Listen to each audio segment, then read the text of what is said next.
Hey, peace and love, peace and love. This brother Garfield live on another Sunday. We're gonna talk about Nature Boy stabbed in prison. I'm gonna play this video. Now the Jews are the Muslims that came over on the slave trade. This is just the stupidity.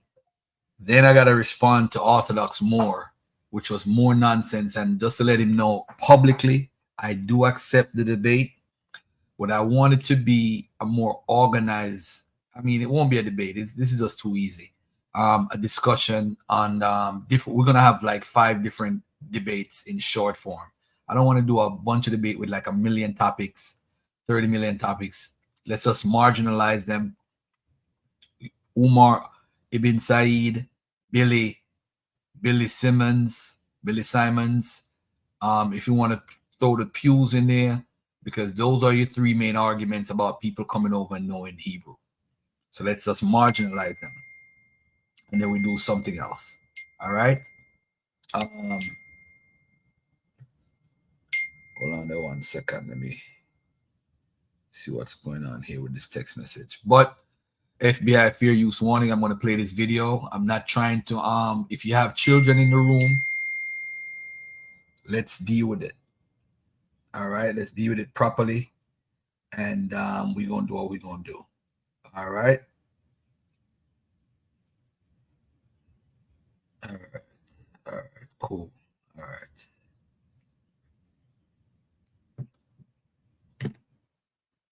All right.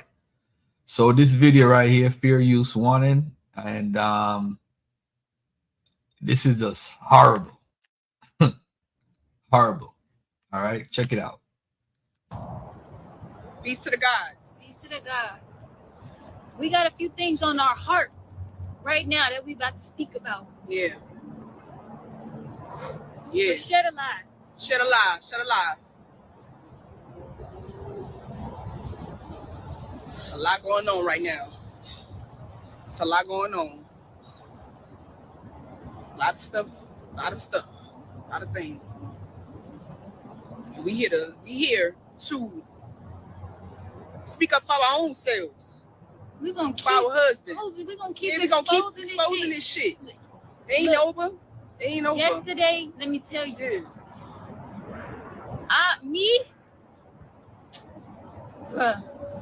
When I tell you the amount of compassion that people have today, it's not there. Nope.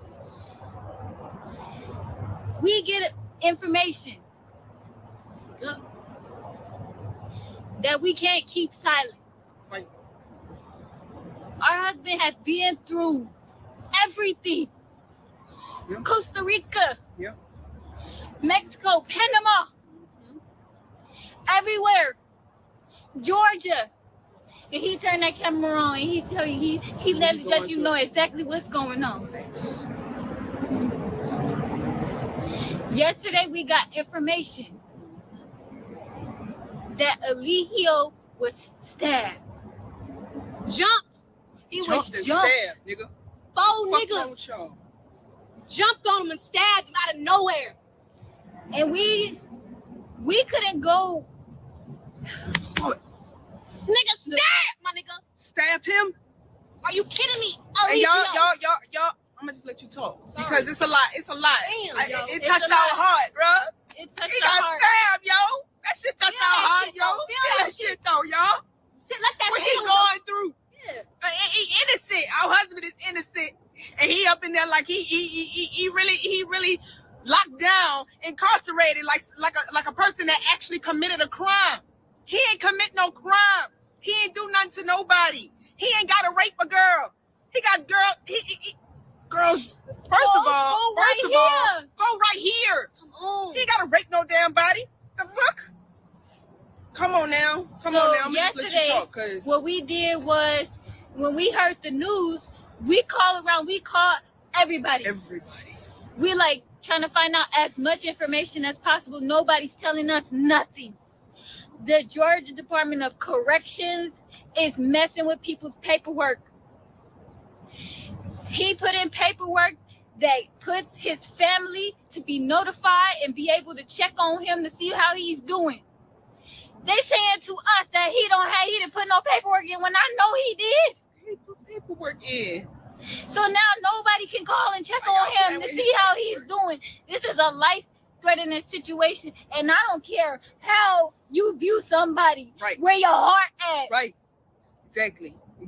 How is everybody talking about this and smiling and writing stupid ass comments, celebrating the fact that what he going through ain't something that everybody going through.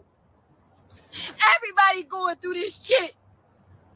If you own a home in Westchester County or upstate New York, you could get the latest solar panels installed at no cost. Now, I'm not saying this is free, so let me explain. The federal government recently extended the Energy Policy Act, which gives homeowners free government assistance to go solar. Not only that, but the average incentive is now over $12,000.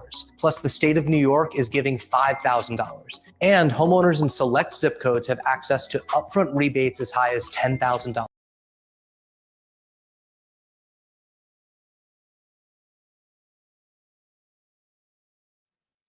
Hold on, fam.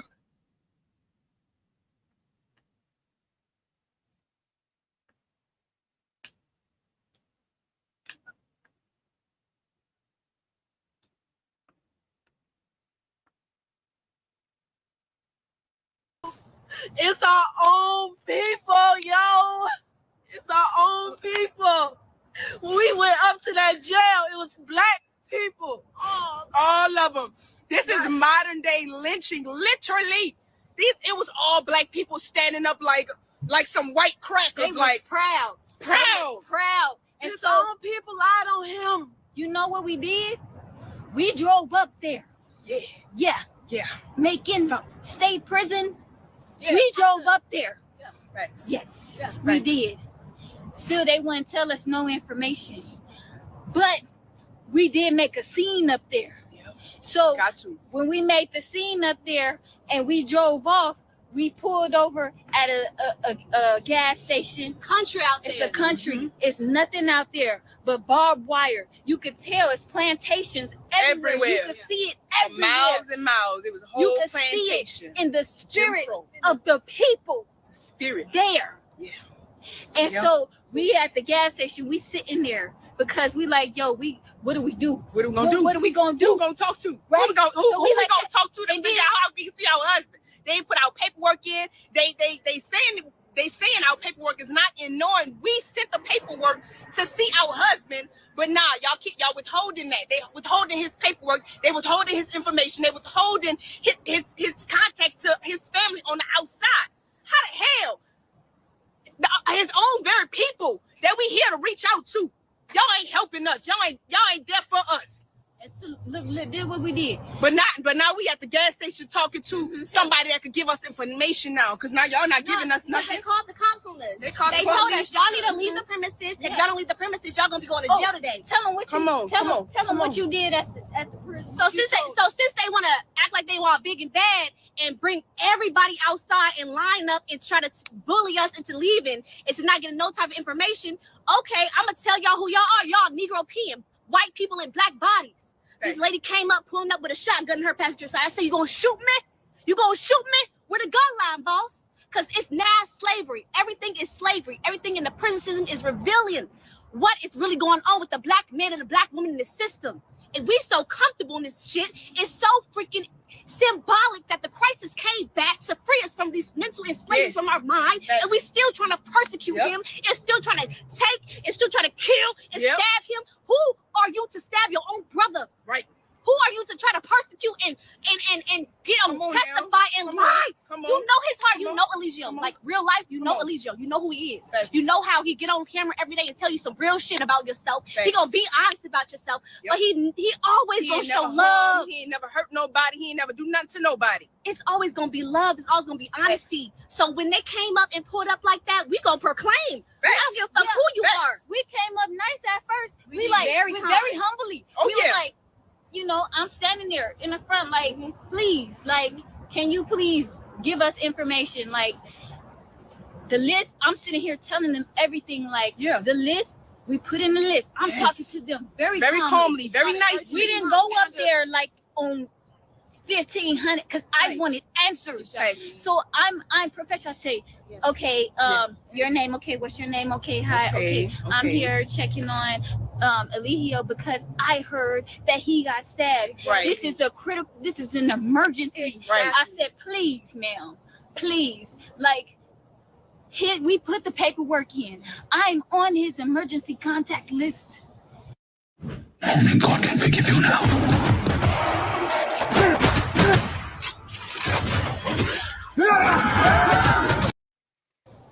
We need information. You don't have to tell me a lot. Get the roaches out the room. He is okay. Please.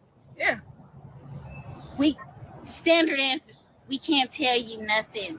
We don't have no information for you. Oh, wait nothing. to call. Wait till you call his counselor tomorrow. What do you mean tomorrow? We are here today. Asking what is wrong with him. He just got stabbed, and y'all can't give us no information. And that's the thing. That's the thing. We understand the paperwork. We understand all that. But if somebody got hurt, if somebody it should be an emergency. To contact. We went up there hours. We drove hours to go up there to get information because they're not helping us on the phone. Okay, so we're gonna drive up there. A contact. Okay, cool. He just got there. He got to put in the information. But if he's hurt, why aren't y'all urgent on moving and getting him to see his family or get contact with his family?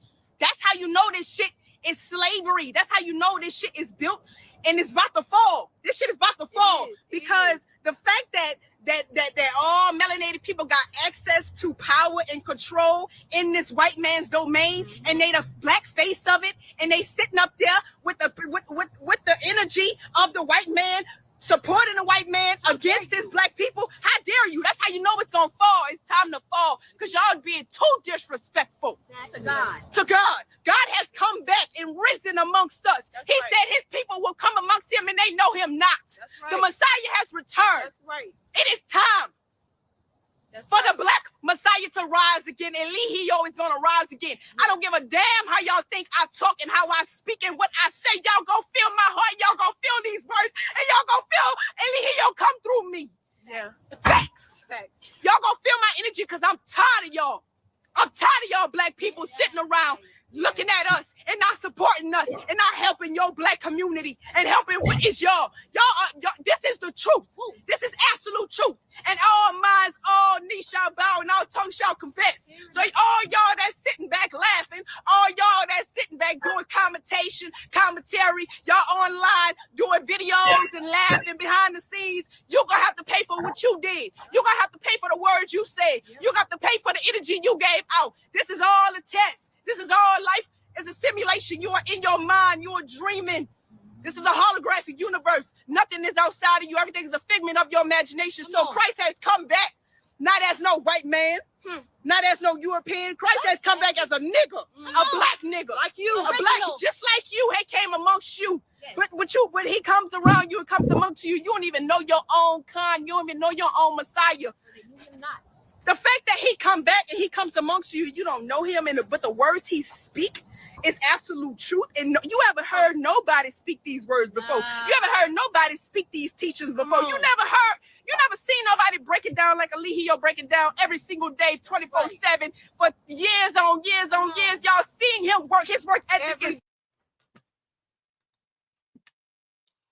Hey, I want to say this. You know, people say to me, Garfield, you're a hater for talking against the Bible. You don't want us to be Israelites. You're trying to recruit people. Listen, man. Over this same conversation, me and my brother, my former brother, son that is not even in have a friendship right now. I stand on my square. I am a man. The Bible is the biggest destruction for the new age black community. Look at this guy right here. This is Jim Jones in 2024. They believe he's the Messiah. They literally believe this. And they're using a biblical text that has nothing to do with us today. And that goes for my black Christians. That goes for my black Hebrew Israelites. That goes to my Muslims. I love all of y'all. But y'all on the wrong path. This is why. I'm going to tell you why. This is why we will never be moved forward. Our fight is the wrong fight. Our social status in society is more important than a religion.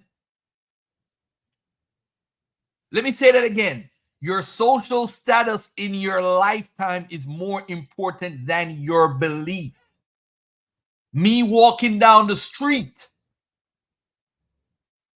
and being stopped by police because of my skin tone is more important than Jesus, more important than Muhammad, more important than Moses, more important than Yahweh.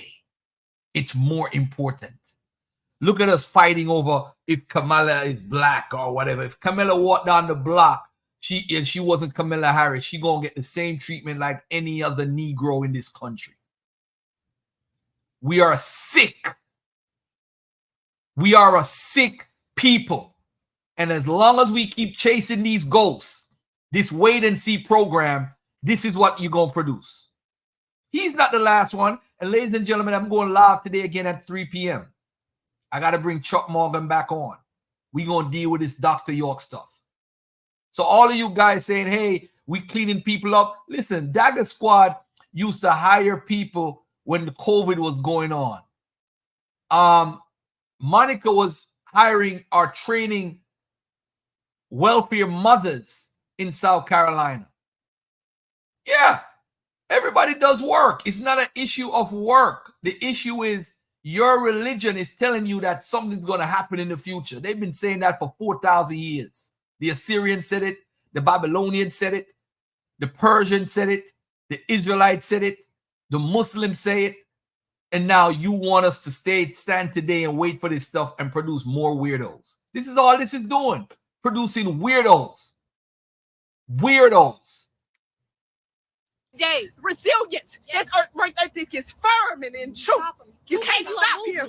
So this is why we came on here, for y'all to feel this energy. Y'all can spread this video around on the internet all y'all want. Y'all can do whatever y'all want with this video, but I'm here to tell you the truth, and I'm here to wake you up, and I'm here to set the alarm clock. Cause y'all not. First of all, my husband got stabbed yesterday. It still stood up. And still stood up. They said he stood up. And he walked strong. You hear me? He walked strong. And you know what? This is the divine matriarch. I'm gonna tell y'all something real quick. Come on. This is the divine matriarch. Come on. And we come back, we risen out of y'all people, out of y'all DNA. And this is the queen, Mother Melia Lucille, has come back as the head, as the leader. And my husband, he is the chief of this domain. You hear me? He is the chief. And we are the chiefesses. And we here to bring this truth. And we here to lay the law down, to smack down on y'all asses, because y'all need it real hard. You see how my husband was on this camera? He wasn't standing sweet to y'all. He wasn't standing nice to y'all. He wasn't standing all mushy gushy. Nah, he was like, nah, I'm gonna speak that shit, because when I lay this content right here, y'all gonna look back at y'all lives like, damn, they did say it. Damn, they was ahead of this shit. Yeah, they was ahead. And it was right here, stood with him. We stood with him this whole time. Let me tell you something. We stood with him this whole time. So y'all can't say shit about us. Nothing. We are the original. You can't contain the water. You can't contain it. Would fail. You can't contain Alihio. You can't stop Alihio. He is rising. And he is rising in truth. And he is rising in power. Nigga. God. Fuck you mean? He is God. Christ. Come on now. Let me tell you something about him. I'm gonna let you feel it. And I know. This with your energy y'all been wanting, huh? Yeah, I'm gonna give it to you. Oh, this is the Malia y'all been looking for, huh? I'm gonna give it to you because my head is saying, give it to him. Give it to him. I'm tired of y'all playing in his face. Like he not the Christ, and like he not God, nigga. You speaking of God, nigga. Yeah. He ain't dead. He ain't dead. His spirit lives through us. His spirit lives through us, and we right here. Yeah. We right here. We right here. Go ahead. What you got to say? What you got to say, Queen? What I know about Poppy, about Eligio, is that even the motherfuckers who did that to him, he still forgive him. Yeah, still gonna forgive y'all. He still forgive him. And he understand the struggle of our people growing up in this European world. He don't even blame them. Get NFL Sunday Ticket and YouTube TV to watch up to 4 games live at once with.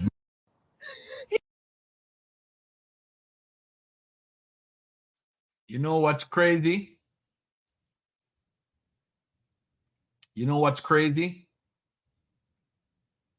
So if he was Jesus, he couldn't see that he couldn't get a vision that was about to happen to him.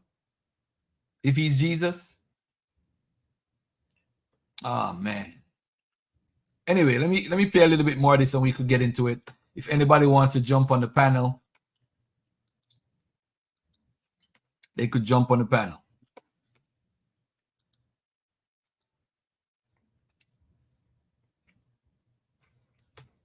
And this is every group. As much as I love my brother Tazariak, he a part of a cult too. He a part of a cult. And they think they are right. Their interpretation is right. My God is real, and I don't care what you say, you the devil, because you don't want us to worship God. What has your God done for the black community at large? And we are the worst set of people as far as condition and social status in the world. And ain't nobody pray and believe in God more than black people.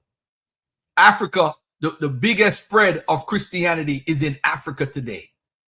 It's dwindling in the United States, but in Africa, they're converting like crazy.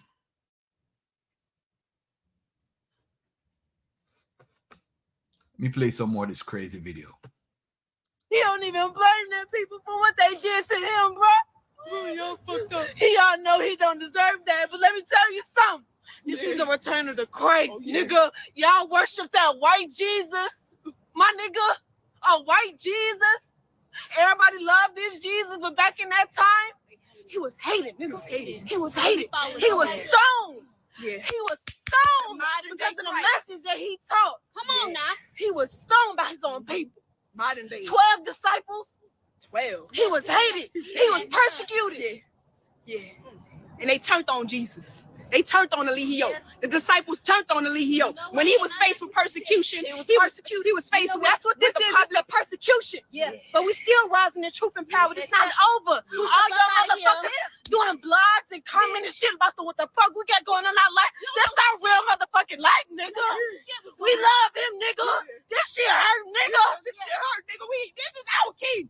And we gonna ride for him. Tired of this shit, bro. I like what you said. You said, even though they did that, he still forgive them because he know where we coming from mentally.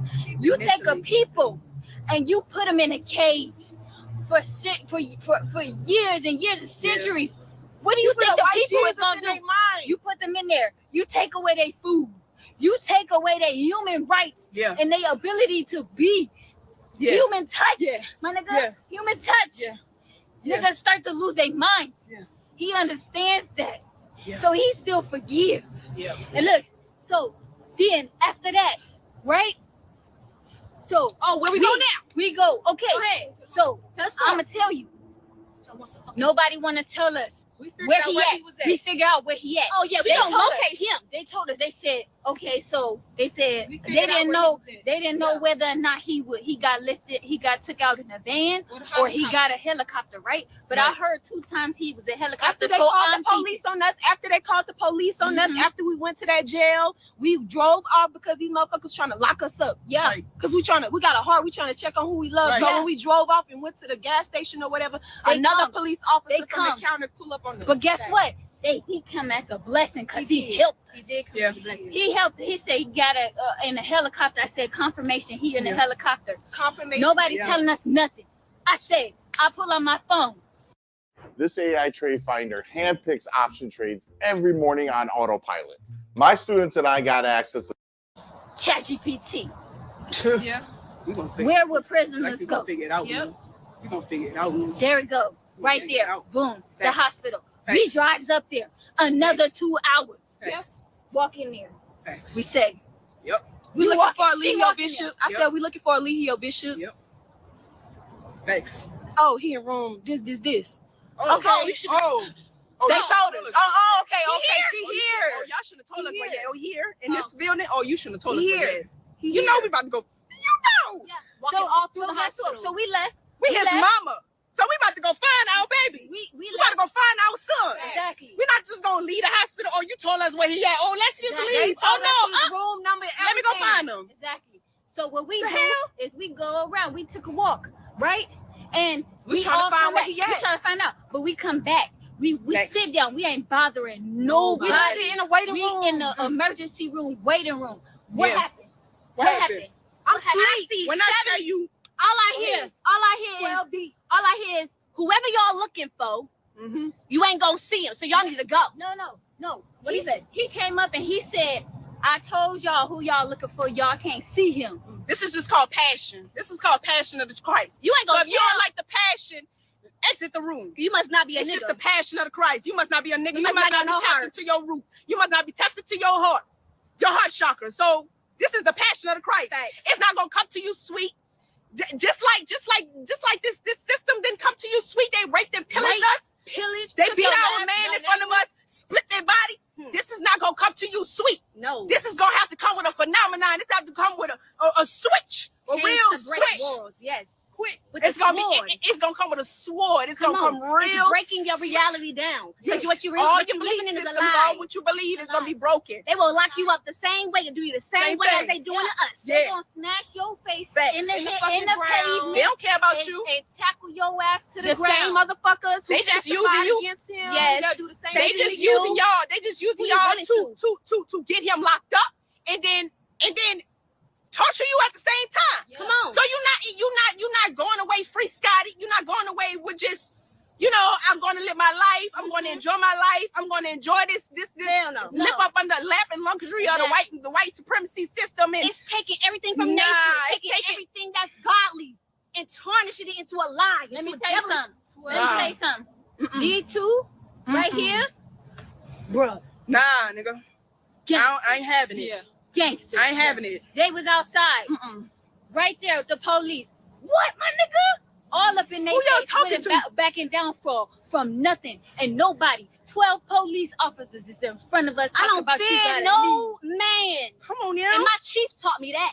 My chief taught me never to fear no man, but to fear breaking the rules and regulations of God. Yeah. Righteousness being God, moral. nigga. Yeah. What do you stand by? What's Pyramid. your morals and principles? Pyramid. What do you have nothing to live for? You ain't fit to. Pyramid. You ain't have nothing to live, die for. You ain't fit to live. Pyramid. Come on. What are you Pyramid. doing every day? You going to drive your car back and forth to do what? To feed what? You feeding Right. the system. Right. You feeding something that's cancerous to our own self and our own being as a people. People. We can never use. People wonder why I hate religion and I challenge people all the time. This is what it produces. If you're in a group and you can't even communicate with your family the way you used to before you join the group, leave the group. Who can you talk to on the phone? It's a control pyramid scheme. That's all it is. That's all it is. And the world is supposed to believe we fought the civilization. Astro projector. Hey, shout out to you, by the way, man. Peace and love to you. Hey, listen, man. I'm telling y'all, man, we are doomed as a people. It is sad. We are doomed as a people. Dr. York, Nature Boy, Young Pharaoh, Polite, all of them. Crazies. All of them are crazies. Crazies. And people love this. They love this. Nature Boy was built by the people.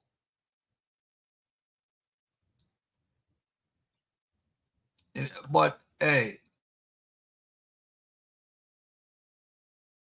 Do not unified. We can never come together. We will never have nothing established as us, as our own, because of how we treat each other. Look at every other society, every other race. They got a collective group that they say, hold on, you and me. We together.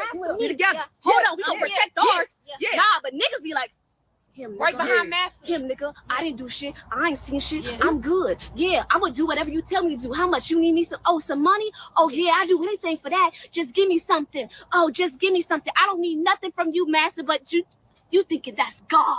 That ain't God, nigga. Not God, nigga. It's a black man. All of reality, all of origins of man and woman came from the black man and woman. Africa. Thanks. Africa is the origin. Thanks. Black, melanated, dark skin, where the Bro earth was out you of Africa. dig into the earth today and see what color the dirt is. And then look at your skin. And look at your skin. And tell me if that's not self-hatred when you look in the mirror. When you It's look at your so own not brothers and sisters. straight stringy hair. It ain't straight stringy. And it's not white. It's not European. Nah, nigga, you a nigga. That's how my hair look. Nah, you a nigga. I'm a That's how nigga. my hair look, huh? I'm a nigga. I'm a nigga. I got nappy roots. Nappy. I got nappy roots. It I gets got dry. coil that tight. The tighter the coil, the stronger the electromagnetic field. The stronger you are connected to source. To God. The stronger you can communicate and talk to God. Come on. Not no straight stringy hair. That's not the epitome of beauty. But you know what? It's because this system came here. This system came late. The system came late on top of our matrix, nature that was already here. It took and raped and pillaged our people. So your grandma, your mother, your aunt taught you what you know now today, and that it's running systematically in your genetic bloodline. So now that you portal into this realm, your children know what you know the ignorance of this system. Come on. Your daughter know the ignorance of this system. It's in her blood. It's infested. 0 to 7 So years old. when you come with truth, Yes. and you come to break down somebody's belief system, they ignorant, and now they want to get you locked up. They want to get you locked up. They want to get you involved. They want you involved in a. Imagine getting a green card. Imagine waking up every day knowing you're not just working In their system. In your system. It's a mindset. They want to get you involved, getting locked up, wrapped up in this system. Child support, they put you on child support. The black woman got more damn jobs than a black man could even get a job. Come on. The black woman got more ability and credibility in this system more than a black man can get support from his goddamn woman. Go to cold white man. You can Cold get white a shelter. man. You can get some bills. You can get some free. Come on now, you get food stamps. Kids You get all the benefits of this system. All the benefits of this system. So when a black man do come in a black form and a melanated form, you can't accept your black man because you are a white supremacist. Yeah. You are Negropean. And you don't even know. You are ignorant. Your mind is ignorant. Your understanding is ignorant. You are walking through the mind of white supremacy. So you are a bot, MK Ultra ass bot. Yeah. Yeah. So now you're stupid. Now you're walking in stupidity. Ignorance. Yeah. Ignorance. You're blind. So when you try to get woken up, it's like an automatic European wake up and you like, oh, go get a master, they are. They teaching truth, master, look at them. Master God. Let me tell you what they do, bro. All this shit. When the police came into I think that's enough for today. Hey, listen, I'm gonna say this to y'all, man. We have fell victim to some of the most stupidest concepts in the world. Now, there's a brother. Let me get his website, Orthodox Moor. Let me put him up. Let me put him on the screen. This guy wants to debate Garfield so bad, and I want y'all to pay attention to this. He wants people to believe that the Wolof, the Fulani, the Soninke, Jews were hiding amongst them. So they came over as Muslims in the slave trade, right? Then he says they're practicing a form of Judaism that nobody has. So he made a response to my video from last week. And we're going to check this out. And I don't know if anybody wants to come on the panel. What it's showing you here is, but we gonna deal with this like discount the Jewish and Arab people as being legitimate Israelites. All right.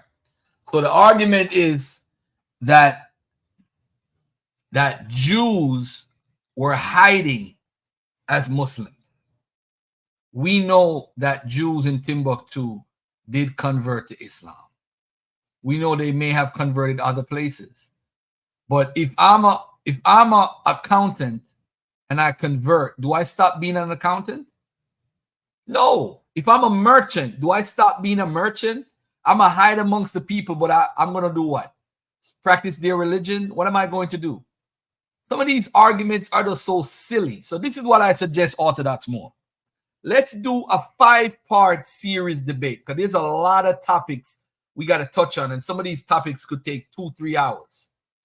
I will do a debate, a 5-part debate with you, just for GP. I'll do a 5-part debate because you call yourself Orthodox Moor. You are Israelite and a Moor and a Muslim at the same time. This is what this religion has done for us. This is how crazy we have become. And when you hear the brother talk, he got the Brooklyn magic.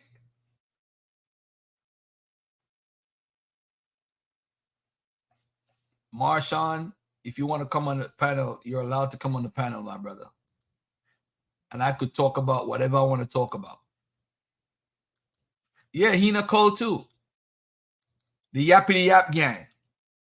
He in a part of a cult. It's crazy. But they are right. Nobody else has the information. We have it exclusive. The Jews were slaves and da da da da. And let me do this, family. Let me just do this real quick. This is just so sad at this point. I don't know how people even. This is just so sad at this point. Hold on, let me pin this message.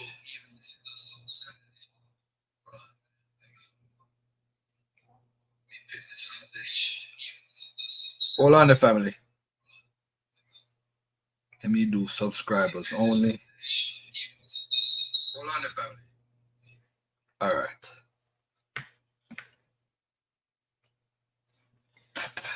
The Yap Gang, the whole DNA stuff. But anyway, listen to me. Listen.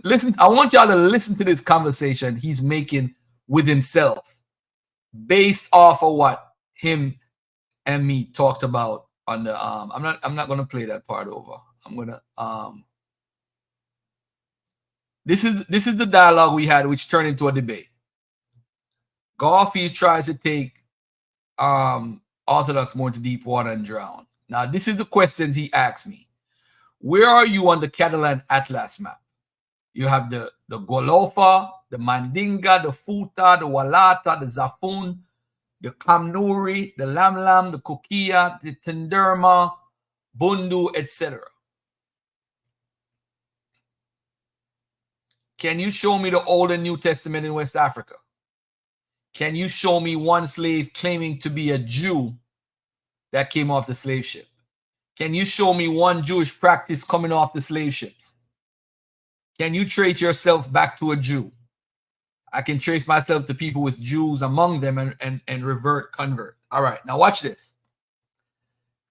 Sister Janelle is in the audience. This brother claims the Gullah Geechee had the Bible before they came to America. And they are practicing things, that stuff and stuff. Anyway, so when I say, can one show Jewish practice coming off the slave ships? He says tithing, 3 daily prayers, first harvest feasts, crop suppers, just law, bad luck foods, Hebrew and shorthand tetragrammaton on the pews. All right, all can be easily refuted. There's no tithing being done by a Muslim. They do what's called zakat. If you're writing from a Christian mindset, you'll say that. There's no 3 daily prayers for a Muslim. 3 daily prayers is a matter of fact, I apologize. I'm incorrect. There are 3 daily prayers that's offered by Islam, by the Prophet Muhammad, according to the Hadith. It says you should pray 3 times daily. So this is even stupid coming from a guy who claims to be a Muslim and a Moor. First harvest fruits, those are questionable. Crop supers, questionable.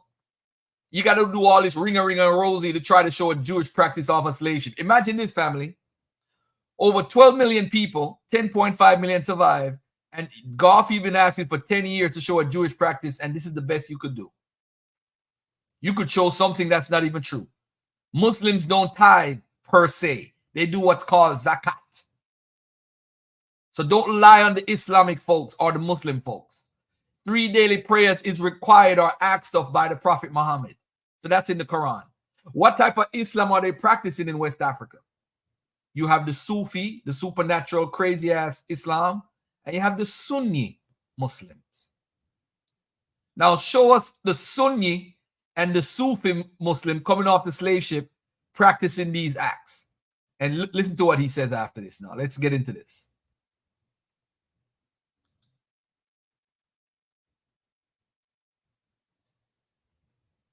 All right, I want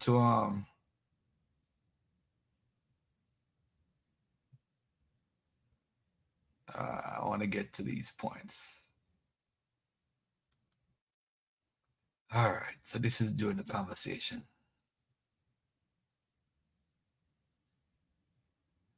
I want to get to the real part now. Here we go. Let's go.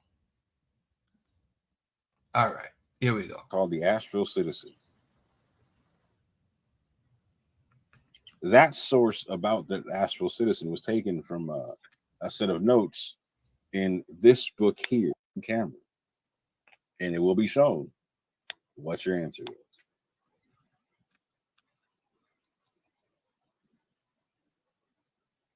I'm afraid to look at how long I've been streaming this thing. Oh, okay. Let's see if I can do the rest of this in 45. Let's see if we can do it, fam. So Garfield claims Omar ibn Said knowing Hebrew was a fabrication, and that he proved me wrong with the primary source, with the primary fan. So the source I cited in the debate was a newspaper called the Asheville Citizen. That source about the Asheville Citizen was taken from for the record, since he's being petty, it's not called the Astro Citizen. It's called the Asheville Citizen. All right, just to be a little petty about how you go about your stuff. Well, let's continue. A set of notes in this book here. The book is not the primary source for the claim. As much as Garfield would like it to be, it is not the primary source for the claim in any way, shape, or form. And just like I said on that first video I showed, I said it went back to a newspaper. Garfield didn't show me from a newspaper I was wrong about anything. I'll show you during the debate. Now, ladies and gentlemen, this book, just for the record, for everybody that's watching, Alan D. Austin, right? This is the actual, let me show you what he actually wrote and where all of this comes from. I don't know if you guys are able to see it on the screen. And I don't know if you guys are locked into this conversation, but his conversation is that Omar ibn Said can speak Hebrew and is a Hebrew and Arabic scholar. Nowhere in Omar ibn record does it say this. It don't say this at all. It don't say this at all. When I mean at all, I mean at all. It don't say this at all. Now, let me just say this for the record. When it comes to research, there's not many out there. Not many out there that can actually research as good as Garfield. I'm not perfect, but I'm an excellent researcher. Now, this is the book that it comes from. If you look, it says 47 at the top. Alan Austin is a human being. I don't think Alan Austin is perfect. He's too old for me to contact him and interview him. But I've gotten to some scholars and I've realized something that went wrong with what he provided to us in his book. And people got to remember, people who are scholars can make mistakes. Nobody is perfect, Orthodox Moor. Exactly. We only want the facts. So this says, document 20, another hearsay report and a national myth. Here we go. So now this happened in 1887. It's about an article about Moor, which is another name for Omar ibn Said, Moor, a slave. All right. It talks about him right here. It says he was a slave hunter right here. He was named Moor after he was acquired. From what we remember, he must have been an Arab of northern Africa, a sheik probably, of one of the many predatory tribes of that section. He said he had gone out in a slave hunting or slave buying expedition and wandering down into the interior was met and captured with all his slaves and companions by a party of Portuguese slavers stronger than his own. They were taken to the north of the Congo River, then shipped to America. Bear in mind, this is called Another Hearsay Report and National Myth. This book was what's the word I should use? Was marked as a national treasure by the Schomburg. So this is the only copy you can find. So I write the Schomburg, instead of me going there physically, they sent the copy to me. Shout out to Rob on, because he was about to go get the book for me and all that stuff. All right, shout out to him. He's like, you don't know how to do the Schomburg. Toronto in the building. So what happened now, family? They were taken to the north in the Congo. But look what it says here. He became a devout Christian and active member of the Presbyterian Church, a regular attendant upon the synods, and we were informed a youthful member from his knowledge of Hebrew as well as Arabic. Then we go down to the bottom. It says, we remember Moreau very well, and the account given of him by the citizen is correct. Probably Charleston News and Courier. Now, I found the articles and all that stuff, and during the debate, I'm going to bring it out. But I'm just going to show this guy.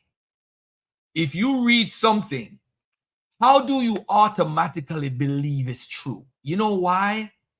Because you're challenging Garfield, the best you've ever come up against. So you're going to have to say, I want to prove people came over here and spoke Hebrew. I am going to show and prove that. Or really?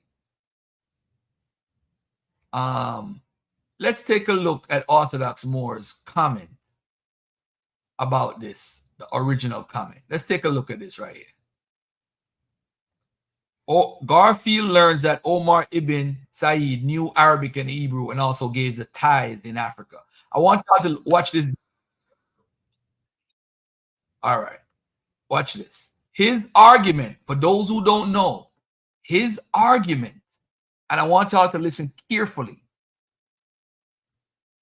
is that Omar ibn Said comes from a converted Jew background. That's his bottom line. They say that Jews came off the slave ship. But everybody knows my stance. There's no such thing as an original Israelite. I don't believe that Jacob is a real person. I don't believe the 12 tribes is a real concept. And beyond my belief, academia has shown that this is more than likely the case of an eponymous ancestor. So there's no Jacob or Israelite to trace your roots back to. This might hurt a little bit for the believers. So there's no Abraham to trace back to. There's no Isaac. There's no Ishmael. There's none of that. These are figures that are created by the writers, and they are called eponymous ancestors. It's a part of what we call etiology. Now let's take a look what this guy says. Muhammad al-Akhri. And so this says the same thing that. Now the source I just showed, this is where this right here got it from. But watch this. I just read off just so so you understand it's the same stuff. But this is what my man wrote in English, but this was originally written in Arabic. Going forward, what he writes though is on page 20. Or no, he doesn't write this, but this is very interesting to understand. And so Omar ibn Said did become a Christian at one point in time. Again, he was reading the Bible in Arabic, etc., all that type of stuff, right? And this is something that's very interesting about what his church members said about him. Omar proved useful at church due to his knowledge of Arabic and Hebrew. Omar proved useful at church due to his knowledge of Arabic and Hebrew. Asheville Citizen, 1887, quoted in Austin. So he came off the slave ship, tithing, not praying 5 times a day, and knowing Arabic and Hebrew. Coming from a part of, again, Futa Torah was a part of West Africa that's in Senegal, like I'm talking about, where we have the long history of Jews, Christians, etc. Right? And this is what I'm talking about, like in terms of how that practice is looking different than other Islamic practices. You don't see Muslims praying less than 5 times a day. You don't see Muslims tithing, etc. And you don't see Muslims speaking Hebrew, fam. Not like this.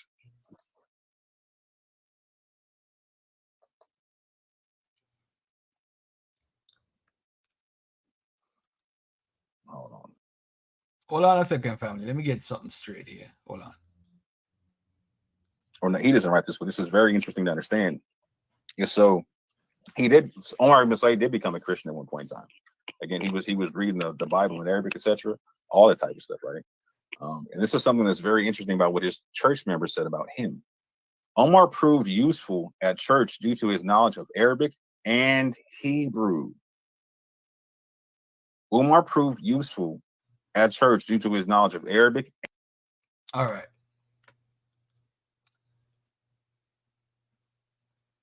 You know, yeah, we played majority of the video already. Now he's saying that the church member said this. What church member? Yeah, we got that. We saw that part. We saw that part, brother. I started early today. So now what church member is saying this? So let's go back now to what the primary source of that information that he has. And why I'm using primary, because they actually got it from this book. So this is the source where it comes from. All right, let's take a look at this again.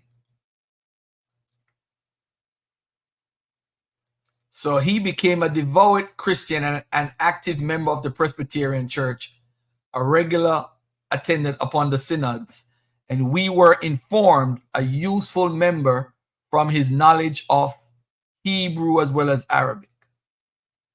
So there's nothing really about a church member. I don't know where he got that from. But the guy who in the newspaper, though, it was actually an article written by the Reverend, by the Owens family, or Reverend Trier, or whatever his name is, from the Wilmington Church. So this is the article that's all over the newspaper, whether it's the Citizens, the Courier, whatever. So now, ladies and gentlemen, what is your source for this church member saying that? It's not Alan Austin's book. Where does it come from? Where does it come from? But you're saying that this is proof based on, what's up, Tori? Based on what this person actually said. It shows that you're limited in your research. You're stuck. You say it's in a book, so it has to be true because it supports your argument. You're not looking for the evidence. Joshua and Coleman, exactly. So I have found all the sources. So this is what I'm going to do. I'm going to break the debate up. We're going to do an Omar ibn Said part, Billy Simons, and if you want to throw the pews in, all those three together for one debate. Jews coming off the slave ships, the evidence. No, I'm sorry. Omar ibn Said, did he speak Hebrew?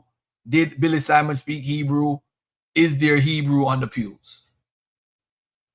That's it. That's the debate right there. Omar ibn Said, did he tithe? Did he pray less than 5 times a day? We're gonna straighten out all those little idiosyncrasies. We're gonna straighten all of that out. We're gonna straighten all of that out. Because you don't want to admit you're wrong. I don't care if I'm wrong. I don't have no religion behind me. I don't care if I'm wrong. Let's get back to this right now. Alan Austin's source book. So let's take a look at what he's saying now about 47. I want y'all to listen to this. Made ready exchange for their rum into Negro slaves and found quick, profitable sale for their return cargoes in the southern United States. One of them came into the port of Charleston.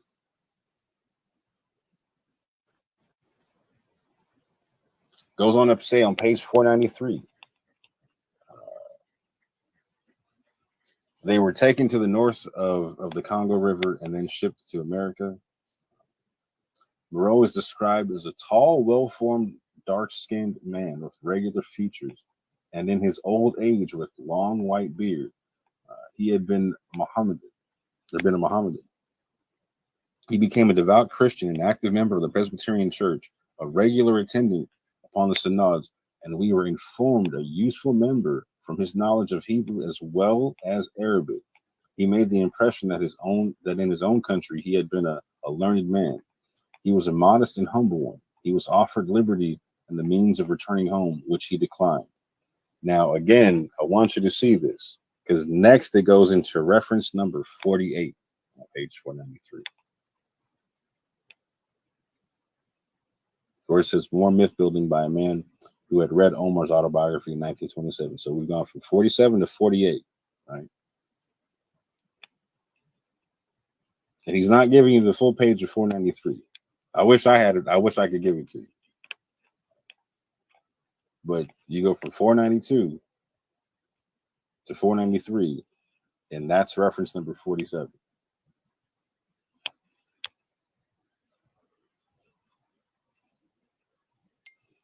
This is what he tries to tell the people. He tries to tell the people that reference number 46 is talking about 47. And this is what's hilarious to me. I mean, anybody who does research on any basic level understands this, right? Like the reference numbers are numerical, they're chronological. They don't dip and dive into each other like that. He says automatically he thought 46 was dealing with 47. This is what Garfield said. He's clairvoyant. He's in the author's mind. He said automatically he thought this. No, fam, it's a chronological order. It's a chronological order. And on top of that, they say different things. Watch this. Here, Omar is seen as a model Greek. When is that said anywhere in the reference number there for 47? Where's that said? Not a Negro. Where is that said? But an Arabian prince who was captured by Africans off the coast of the continent. He was mistreated by an overseer and bought by Governor John Owen rather than James. Governor Owen went to the great expense to buy the devout Mohammedan a Bible. Most of this is untrue. The first lengthy quotation here is from Greer. The origin of the second is unknown. Theodore Dwight Jr. seems to have been the person who was responsible for sending Bibles to Africa. From a Durham, North Carolina newspaper, July 1884. 1884, not 1887. A reprint from the Raleigh Farmer and Mechanic, June 25th, 1884. Again, not 1887. Copy courtesy North Carolina collection of the Library of the University of North Carolina. Note also these this is what he keeps quoting from this thing, right? He tries to Frankenstein this thing together. Note also these imaginative fabrications. Omar is called a slaver on the Congo River who was familiar with Hebrew. Perhaps he was confused with Charleston's Billy the Jew mentioned in our introduction. I have not identified Granville. I want you to pay attention. I have not identified Granville. Now, what's interesting about this is they're mentioning multiple sources here. They're talking about at least 4 different ones there, right? If not more, right? Because one of them is unknown or what, right? Actually, a couple of them are unidentified, right? But this would seem to be, since it's in a whole other reference point, right? It's not from 492 to 493. This is reference number 46, not 47. This seems to be a second claim of Omar knowing Hebrew from a separate source. Not only does that seem to be a separate claim, because again, they're saying Omar is called a slaver on the Congo, which he's not called in 47, in reference number 47. He's not called a slaver on the Congo. He's not called a model Greek or whatnot, right?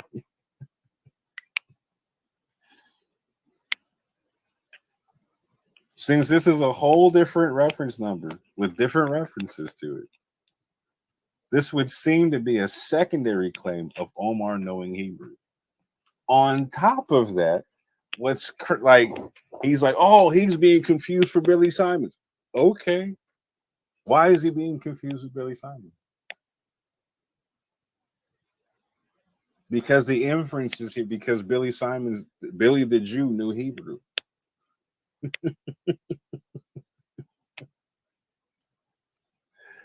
The inference is Billy the Jew knew Hebrew. So again, I want you to check this out. So in the blue, these are the sources that it's talking about, right? So it's talking about, again, the first lengthy quotation here is from Greer. The origin of the second is unknown. Again, this is the author's notes in the reference boxes, right? Or in the reference numbers. That's in the red box. From four.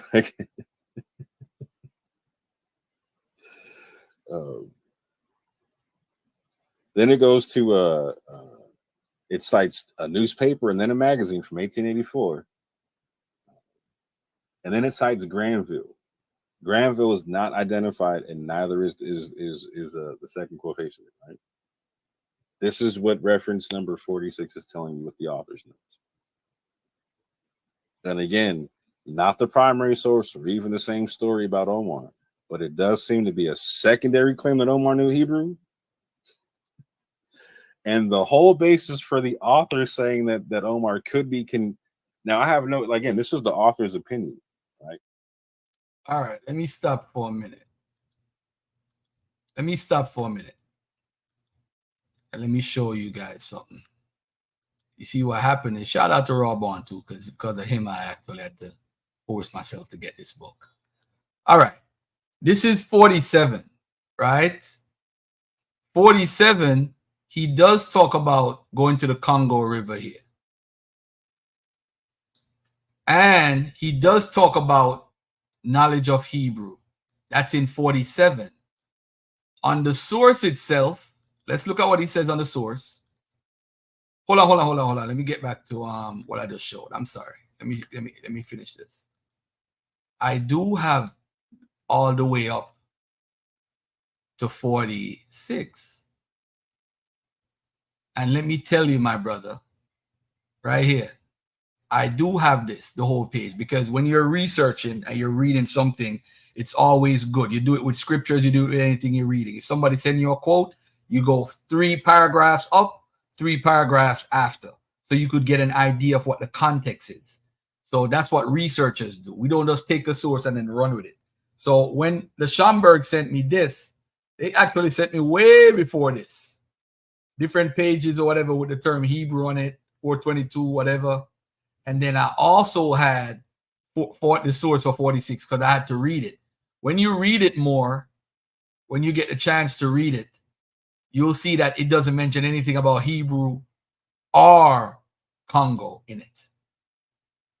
So when you see the source says 40, that's why I said he probably made an error when he was sourcing it. You see, the scholar can't be wrong. You see, these guys worship scholarship. I don't. See, if you look at, hold on there, I'm sorry. Right here. So we have this right here. Let's make this bigger for the family.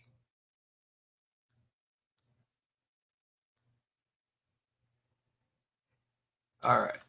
So 46, in 46, he makes a statement. Note, also, these imaginative fabrications, Omar is called a slave on the Congo River. That's not in 46. That's in 47. That's in 47. So you're wrong. Omar's called a slave on the Congo River, and he was going to sell these guys, and he got caught by the Portuguese. That story's in 47. Saying that he spoke Hebrew or whatever in church, that he knew Hebrew, that not that he spoke it, but he had knowledge of Hebrew and Arabic. I don't know about speaking it, because he could be somebody that could read Hebrew. It don't necessarily mean that he spoke Hebrew. That's another thing too. It don't necessarily, because you could translate it and try to translate it to Arabic or translate it to English. He could read it, but maybe he can't say it or speak it. We don't know what the claim is or who the claim is from. It's just something that's in this guy's book.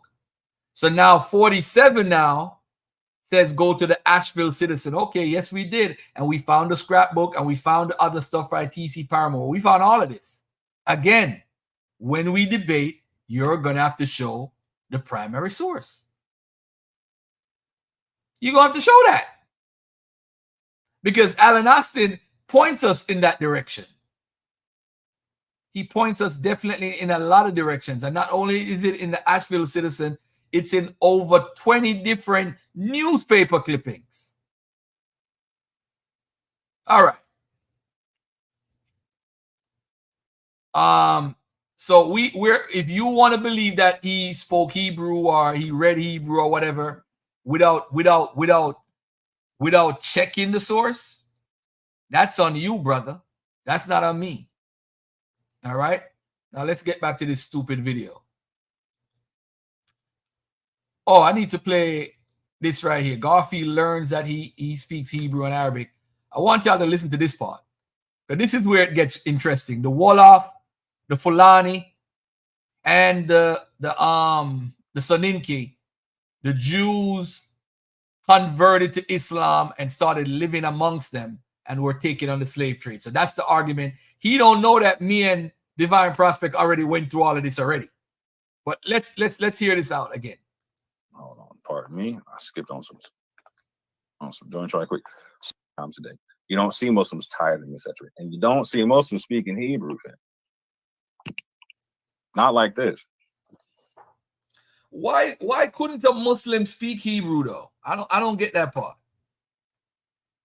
They interact, they traded one another. The Berbers were Muslims and they changed to being Hebrews, to being Jews. It's possible.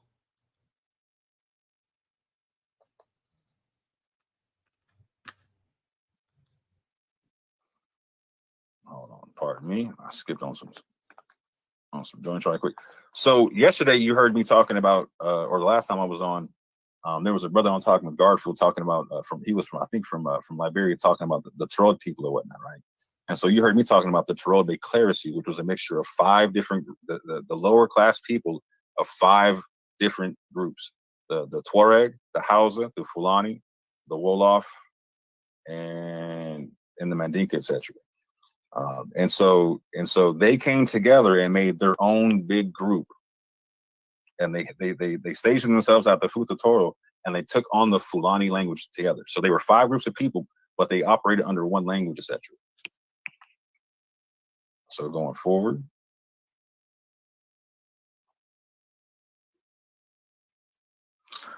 they have a well, I'll let that go. But they have a tradition about coming from Mount Tor, etc., in the Sinai Peninsula and whatnot.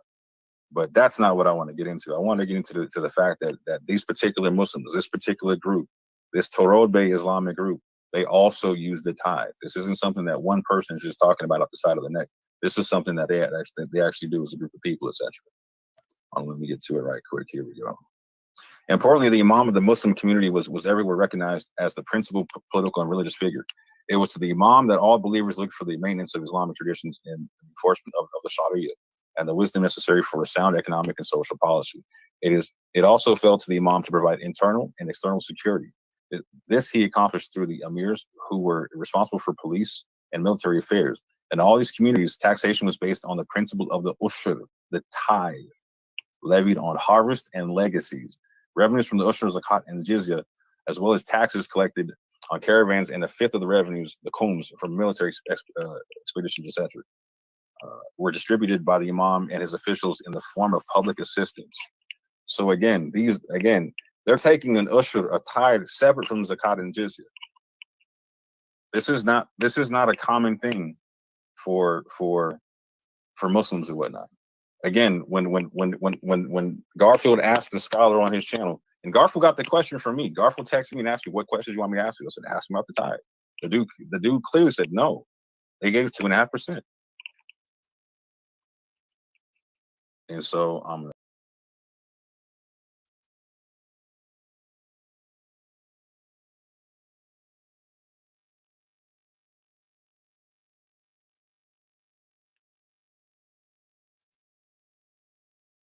West Africa, right?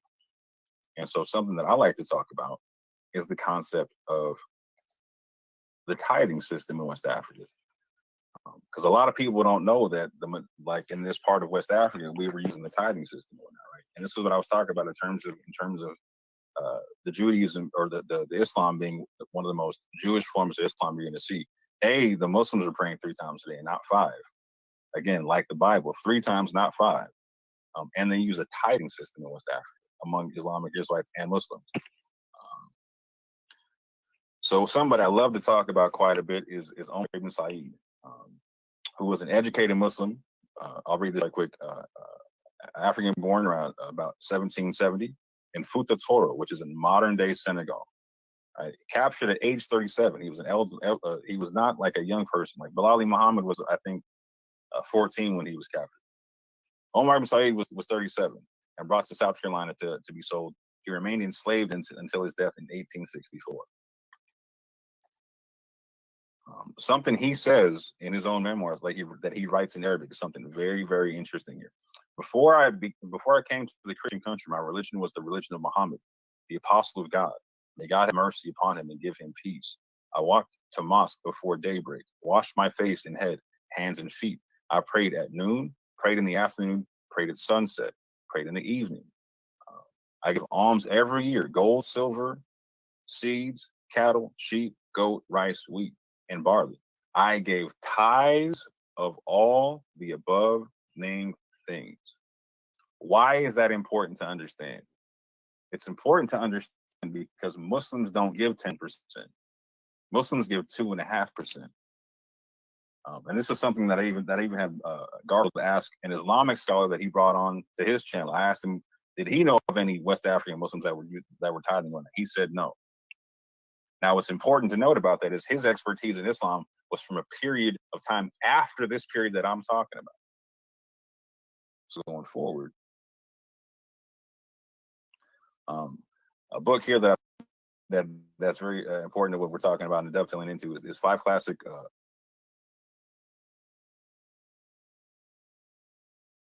And this is something that I even have.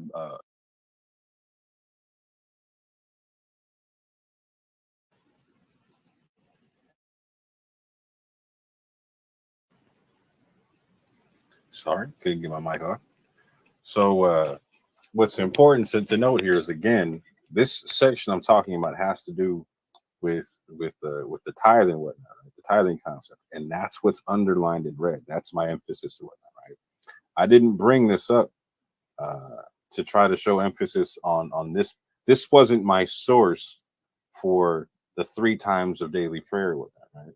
In terms amongst the Muslims in the Americas and whatnot, right? That's not what this was. I was using this for a source for Omar talking about the tithe and whatnot. Garfield wants you to believe that this was my source for the prayer. I never said he prayed 3 times a day off this. I'm making that claim off of something else and whatnot. And hold on, let me get to that real quick. Let me see if I got that next in my joint.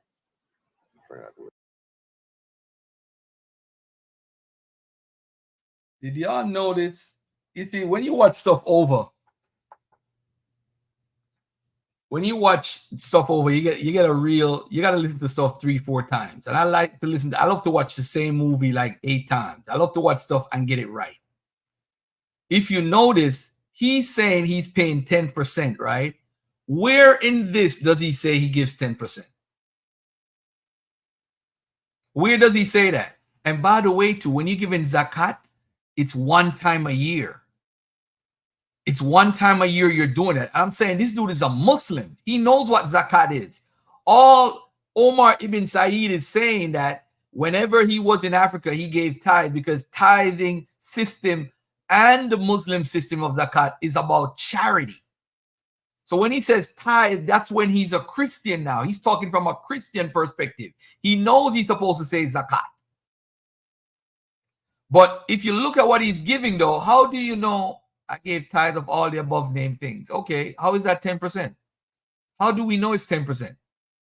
We don't know what percentage, unless I'm missing something. How do we know what it is? He's speaking on zakat. Well, he's trying to say he's tithing like a Christian or a Jew would. So that's what makes him a Jew, because he tithes. I don't know how, if somebody, will somebody in the Yap Gang tell this guy he has no sense? This is absolutely ridiculous. Oh, man. Even if you look up Islam, it tells you the Prophet said you should pray 3 times a day. So if you pray 3 times a day, you'd be following what that, if you follow the hadith. It's craziness.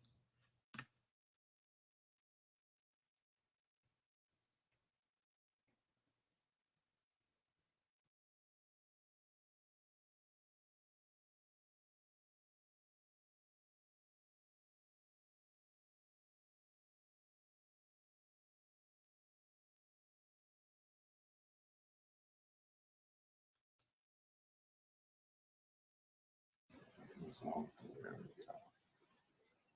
Appreciate your stream on keeping the settings saved. Let me take this part off so I can read all this clear. So, like I said, I forgot to put in a slide from a previous presentation where I cite the Muslims praying 3 times a day on prayer mats from the book Drums and Shadows, which Garfield knows about.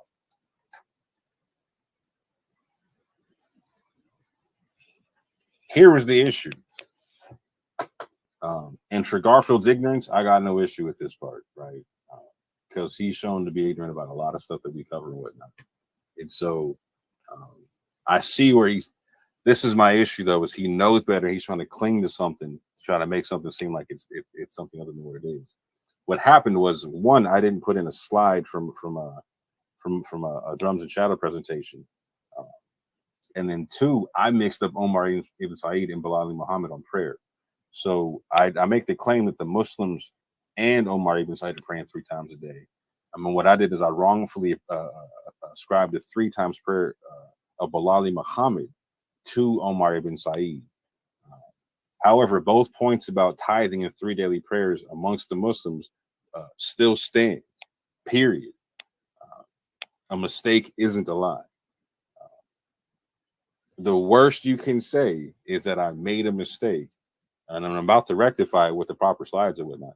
And this is why I wanted you to see to where I said, pay attention where I said I'm stopping one screen, I'm going to another, to where like it shows me in the debate going from presentation to presentation. Because literally I'm chopping and screwing like 5 different presentations to try to make this one happen in an unspecified debate where I don't know how long everything's going to be or whatnot, right? And so I didn't put everything from all my presentations into one. I tried to make one base presentation where I put like base parts of 5 of them in there, and then try to add to it where I needed to based upon where the debate went. However, in this juncture here, I got caught up in making some rebuttal slides and whatnot, and again, I just forgot to put in the slide from Drums and Shadows and whatnot. But that's easy to deal with. We have primary documentation of an interview with Bilal's great granddaughter, Katie Smith, and not just Christian, but the Christian and Muslim prayer in Drums and Shadows. We see on page 136 that they have a Friday as a day of prayer. And we can see on page 150, Bilal Muhammad prays 3 daily prayers as per great granddaughter, Katie Smith. And so let me get into what she says here. She says all this in Gullah, but I'm just going to read it in regular English because a lot of people have a hard time following the Gullah who don't get into it too much. But this is Katie Smith, Bilal Muhammad's great granddaughter on Sapelo Island, breaking down how he and his wife used to pray based upon what they know from the family with that, right? It says Margaret and her daughter Kodo used to say that Bilal and his wife Phoebe prayed on the bead. This is a Sufi practice of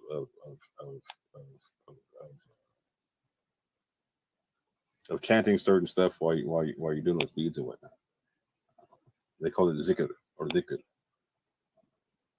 They were very particular about the time they pray, and they very regular about the hour. When the sun come up, when it's straight overhead, and when it's set. That's the time they pray. That's 3 times: when the sun comes up, when it's straight overhead, and when it sets. That's the time they pray.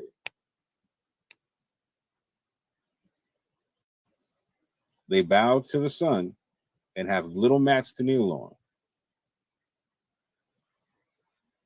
The beads is on a long string. Bilal, he pulled the bead and he would say, Balambi, Hakabara, Muhammadu. Phoebe, she said, Amin, Amin. Now, I need to address this real quick because this is something I can't stand. I didn't claim the Muslims weren't Muslims, right? I claim that the Muslims, that they have the most Jewish form of Islam. And again, some, not all, to be clear, not all the Muslims did this, right? That's not my claim, just like I'm not saying all African Americans are Israelites, right? In fact, I point to a certain group of Muslims and whatnot, right? But I did not claim that the Muslims weren't Muslims. Garfield was like, well, you trying to say that they're Jews? No, I never said that. Catch the nuance. I know you're smart enough for this, Garfield. Catch the nuance. Still man my position. I claim that they have the most Jewish form of Islam. And I showed tithing, and I showed 3 daily prayers or whatnot. Based upon what you just saw there, that was my source for the 3 daily prayers. Going back to let me ask a question to the audience, right? Let me ask a question. A simple question. If somebody prays 3 times a day, does that make them a Christian or a Jew? Or is that a Jewish practice? I'm just gonna ask because you know when you have different things, yeah, Jewish form of Islam. This is just it. I don't think he realized what he's saying. Robon, this shit is just so dumb. I'm telling everybody, I don't want to debate this. This is stupid. There's no Jewish form of Islam. Muslims hated Jews. So he's trying to say that the Jews assimilated into these cultures, hence they may have come over on slave ships. Ladies and gentlemen, there is never a time in history that Jews who have a career don't end up doing the career, although they're under a rule from a different empire. If you look at the Assyrian Empire, them people that went over there who was accountants in Israel, they was accountants in Assyria. They were builders in Assyria. They were in the army in Israel, they were in the army in Assyria. It's crazy. And this is a guy that's supposed to know Islam. All you got to do is just Google Muslims pray 3 times a day and you see pop up that said in the Hadith, Prophet Muhammad said it.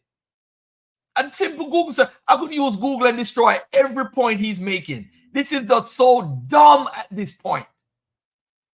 All because we want to be attached to some fictitious characters. The lengths of what people should do. I remember Divine Prospect tried this a couple years ago, and I think me and Robon shut him down on a post.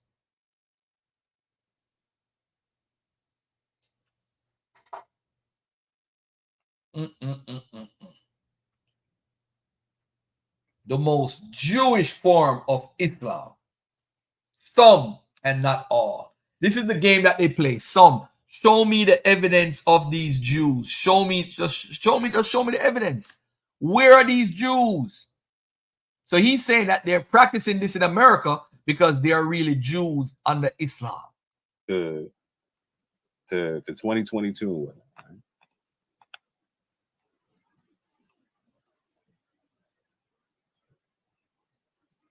So let me do this real quick.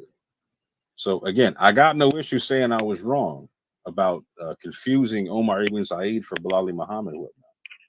But 2 things to be clear: founding of Morida of Senegal, 1853 to 2013. I want you to understand that 1853 to 2013.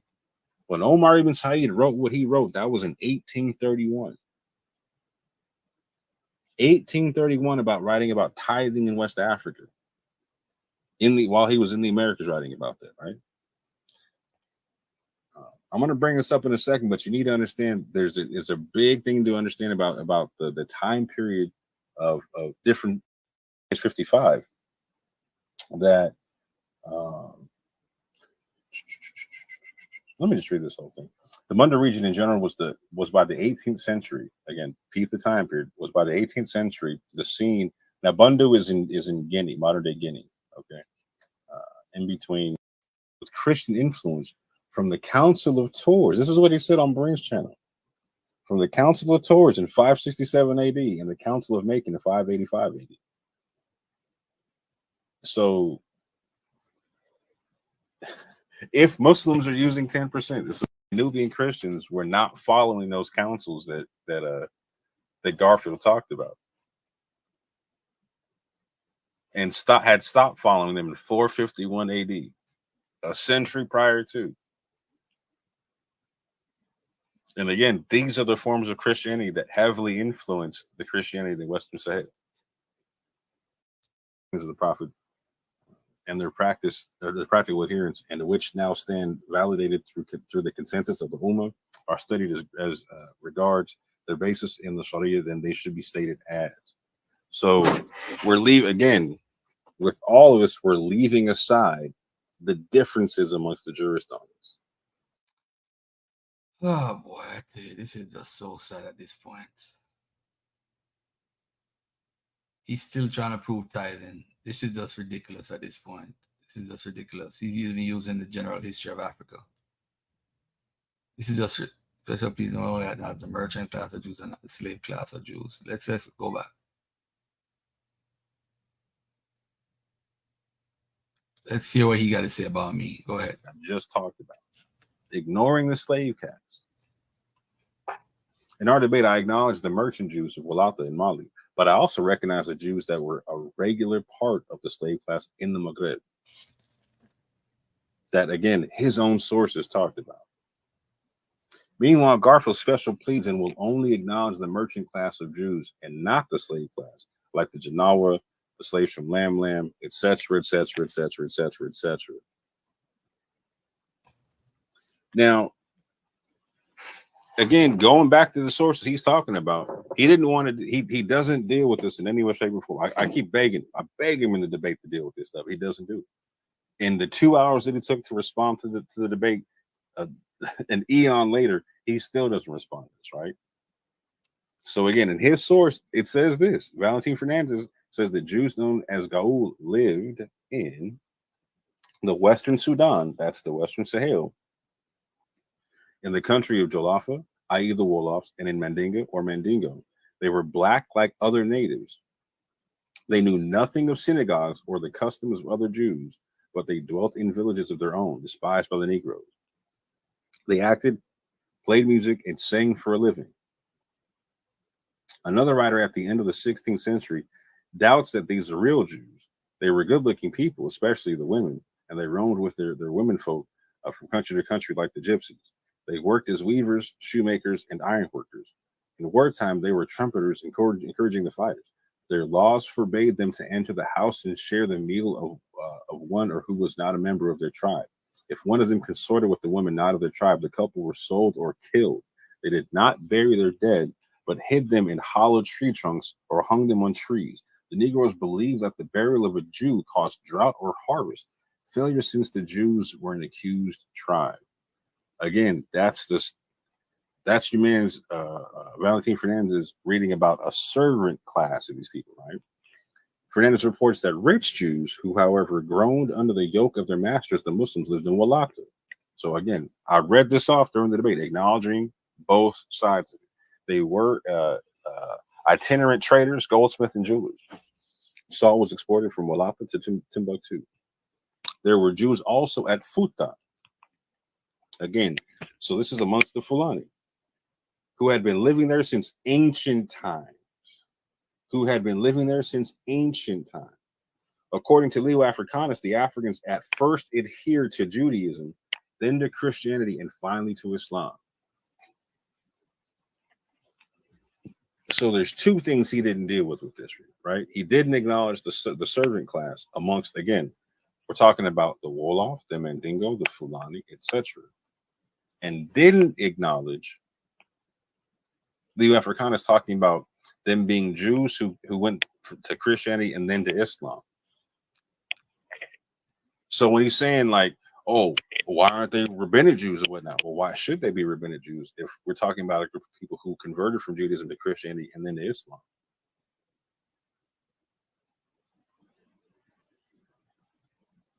It doesn't make sense. But what else does the source have to say? Because like I said, I wasn't able to break down everything in the debate. But let's get into it. Page 321. These traders did not only go to Egypt, Sija Massa, which again, Egypt, Sija Massa, the seat of important, the seat of an important Jewish community. This is again in Morocco, whatnot, right? Was the point of departure for the Western Sudan, Audagast, and Ghana. One more time, I want you to understand it. Sija Massa, this is in Morocco, was the seat of an important Jewish community, was the point of departure for the Western Sudan, Aldagast in Ghana. According to Ibn Hakal, there had once been a direct route between the eastern and western Sudan. So in between, again, going from East Africa to West Africa, there had once been a direct route between the two, but the wind had covered the track with sand and enemies had dislocated traffic, and trade had thereupon moved to Sidumas. The journey to Aldagast lasted 2 months. It may be assumed that the Jewish traders advanced to the western Sudan with conquering Berbers of the Sinhaja and Lamtuna tribes. It is probable that at the time of the consolidation of the Almoravid movement in the middle of the 11th century, which was accompanied by fighting and violence throughout southern Morocco, Jewish merchants preferred to move their families to the Sudan and to settle among the Negroes.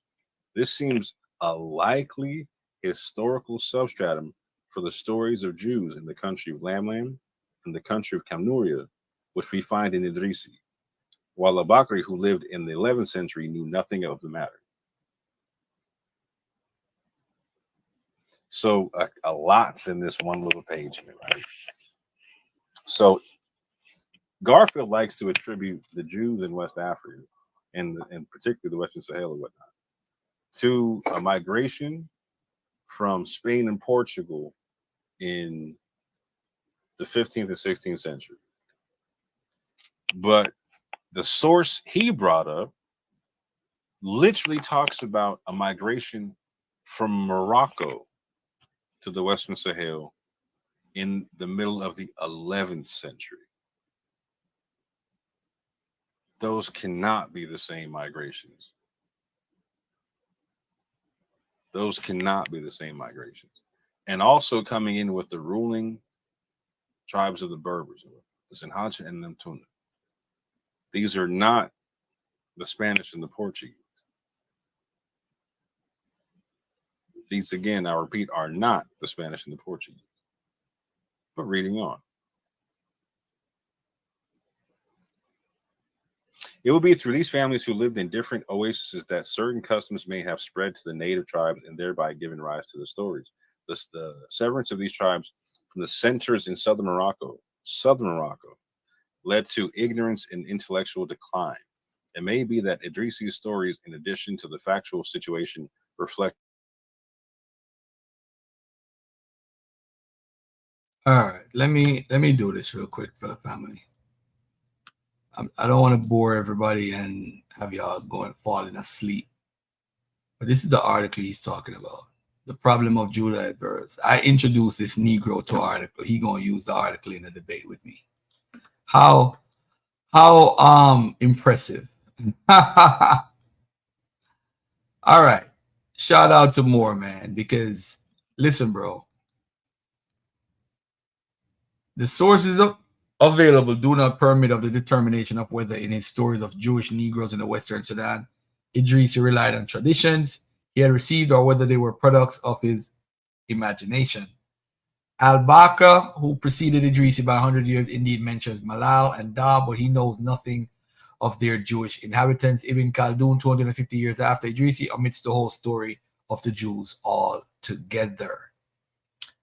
You know what's very interesting? It talks about different stories. This is actually a very good source. But the problem is, what is this guy saying at the end of all of this stuff? You see, you talk about Balearic Islands, the Catalan Atlas, the Kresge family. It talks about all of that stuff. But the problem is, look at this source right here. The Jews are numerous here. They live pleasantly, for they are under the protection of different masses, and every master shields his proteges. Their communal life is therefore very satisfactory. The Jews in Tuat.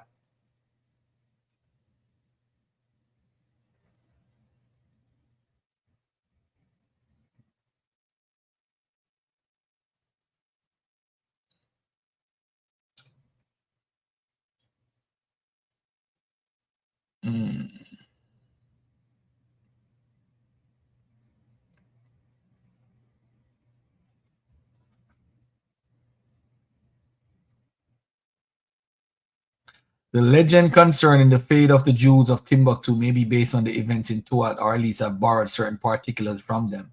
It is not known at what period this legend took the shape in which it appears in the Tariq, whose composition and redaction extended over approximately 150 years. It may contain echoes of still other memories. According to Leo Africanus, Jews were forbidden to enter Timbuktu, and according to Valentin Fernandez, there were Jews at Walata, well-to-do but despised, earning their living as peddlers, goldsmiths, whereas no Jews lived among the Arabs in the desert. All right. I don't want to bore people with this right here. To sum up the discussion, the following conclusions may be formulated. Traditions concerning Judaized Berbers and Negroes in the Sudan occur in Arab literary sources from the 12th century onwards. They are extremely vague. Their emergence may be due to the following factors: the spreading of Jewish communities whose members were engaged in commerce all over North Africa, the legends of the 10 tribes, the ethnic and religious assimilation, voluntary or forced, of Jews to the Muslim population. This accounts for the traditions of Judaized people converted to Islam, the possibility of Jewish influence on Berbers, and even Judaizing by certain Berber groups should not be ruled out. That influence may have obtained not only in the pre-Islamic period, but also in the days of Arab rule, so long as Islam had not penetrated into every stratum of the Berber and Sudanese population. It should not be assumed that it was very profound. The history of the spread of Islam and of the Arabic language and culture among the Berbers shows that they were not easily accessible to alien influence. Similarly, Berber influence upon Jews was confined to the acceptance of a few customs. The decisive fact disproving the assimilation of large Berber groups is the complete lack of any penetration of Berber languages into Jewish literature. On the other hand, there are texts in the Maghrebi Arabic Jewish dialect, Berber names and appellations recorded among African Jewry during recent generations are certainly not evidence of the Berber origin of their bearers. Finally, let it be noted that of all the known movements of conversion to Judaism and instance of Judaizing, those connected with the Berbers and Sudanese in Africa are the least authenticated. Whatever has been written on them is extremely questionable. All right. All right. All right, let me take this off the screen. I don't know if people know this book, by the way. Just for the record, the Creole New Orleans Race and Americanization, how the Hebrew Israelites, I'm blaming them, photoshopped this book and switched it up. This is what they switched up. So they wanted to say total Hebrews imported. This was never on it. That was never in the book. But they added that to the book. Yo, these people are nuts, man. 1749. Yeah, they made up their whole thing. That's crazy.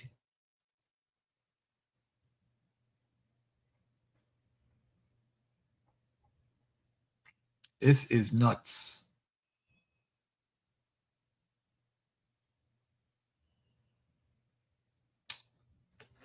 All right, let me take this off the screen. The link is at the top. Anybody want to jump on? We could have some fun.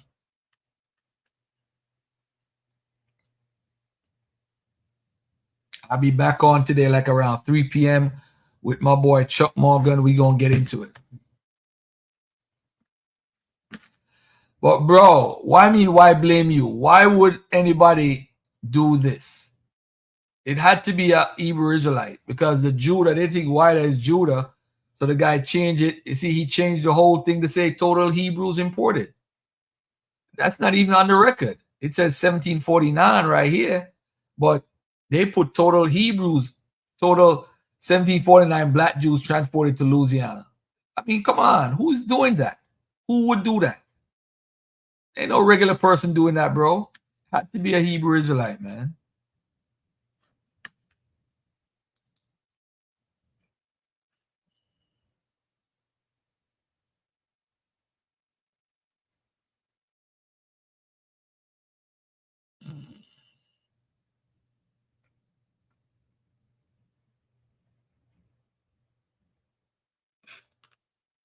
Yehudi Mayad is crazy, yo.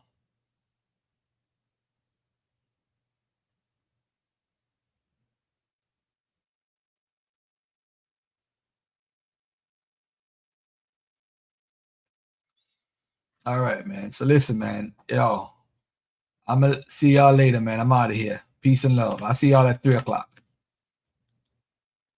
3 o'clock with Chuck Morgan.